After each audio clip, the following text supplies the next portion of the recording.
Question number 1 नेपालका पूर्व प्रधानमन्त्रीको नाम sir KP Oli. Right answer. दोस्रो प्रश्न रहेको छ अहिलेकी राष्ट्रपतिको नाम के हो? Sir Bidya Devi Bhandari. Right answer. Question number 3 मा रहेको छ नेपालका अहिलेका माननीय प्रधानमन्त्रीको नाम के हो?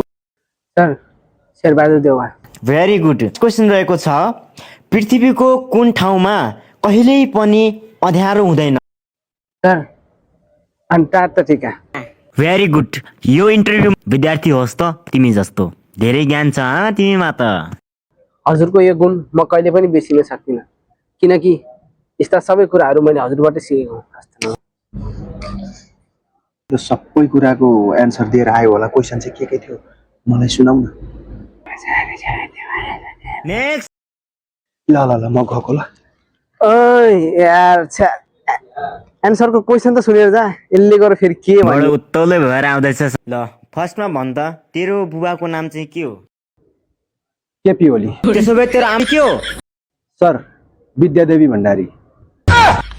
अनि तेरो नाम चाहिँ के हो? सर शेरबहादुर देउवा। होइन यस्ता नमुनाहरू कहाँबाट आउँछन्? ए घर चाहिँ कहाँ हो? अन्टार्कटिका। तिमी जाऊ यहाँबाट।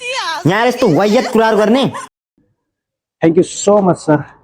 हजुरका यी गुणहरू म कहिले पनि बिर्सिने छैन, किनकि यस्ता कुराहरू सबै मैले हजुरबाटै सिकेको हो।